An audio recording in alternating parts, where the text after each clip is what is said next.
প্রিয় শিক্ষার্থীবৃন্দ, আসসালামু আলাইকুম। সবাই কেমন আছো? ইতিমধ্যেই প্রকাশিত হয়েছে ষষ্ঠ থেকে স্নাতক বা সমমান শ্রেণীর পরীক্ষার্থীদের প্রধানমন্ত্রী শিক্ষা সহায়তা ট্রাস্ট থেকে এককালীন অনুদানের যে চিকিৎসা অনুদান 2024-25 অর্থবছরের। তোমরা দেখতেই পাচ্ছ যে মাধ্যমিক ও উচ্চশিক্ষা অধিদপ্তরের 7/7/2024 তারিখে এই নোটিশটি প্রকাশিত হয়েছে। তো আমরা নোটিশটি ওপেন করে দেখছি, সেখানে বিস্তারিত কি বলা আছে। তো এখানে দেখতে পাচ্ছ যে ষষ্ঠ থেকে স্নাতক ও সমমান শ্রেণীর দুর্ঘটনায় গুরুতর আহত অসচ্ছল পরিবারের মেধাবী শিক্ষার্থীদের এককালীন চিকিৎসা অনুদান প্রদানের লক্ষ্যে 2024-25 অর্থবছরের জুলাই আগস্ট প্রান্তে অনলাইনে আবেদন গ্রহণ। তো ইতিমধ্যে কিন্তু অনলাইনে আবেদনের গ্রহণের যে প্রক্রিয়াটা সেটা শুরু হয়ে গিয়েছে।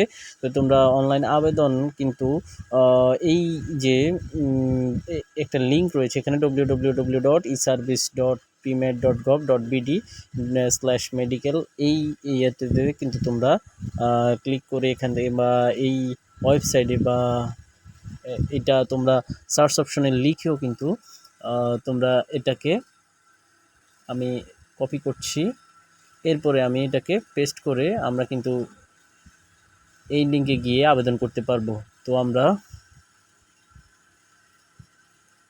দেখতে পাচ্ছ যে চিকিৎসা অনুদানের যে চিকিৎসা অনুদান সিস্টেম তোমাদেরকে স্বাগতম জানিয়েছে।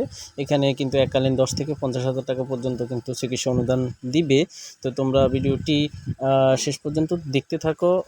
আমাদের রেজিস্ট্রেশন প্রক্রিয়াটা আমি তোমাদেরকে বলে দিচ্ছি। এখানে দেখো, এখানে বলছে যে আবেদন পূর্বে ব্যবহার নির্দেশিকা পড়ুন। তো এখানে তুমি কিন্তু ব্যবহার নির্দেশিকাটা ডাউনলোড করে নিতে পারো।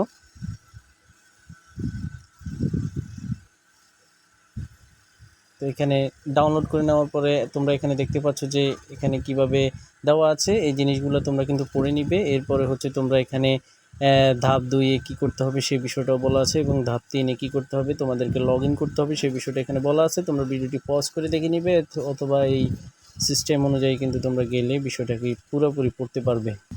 এরপরে যে বিষয়টা রয়েছে ধাপ 5-এ তোমাদের হচ্ছে যেই জিনিসগুলো লাগবে, তোমাদের হচ্ছে শিক্ষার্থীর ছবি এবং শিক্ষার্থীর স্বাক্ষর, এরপর হচ্ছে জন্ম নিবন্ধন আপলোড করতে হবে, অভিভাবকের পরিচয়পত্র আপলোড করতে হবে।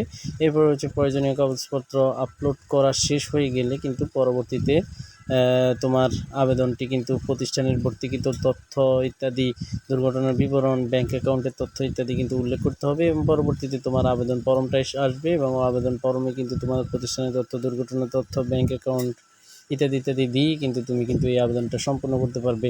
তো এই ছিল আজকের ভিডিও। আশা করছি তোমাদের যাদের সমস্যা রয়েছে তারা এখানে আবেদন করবে। আজকের জন্য এখানে শেষ করছি। আল্লাহ হাফিজ।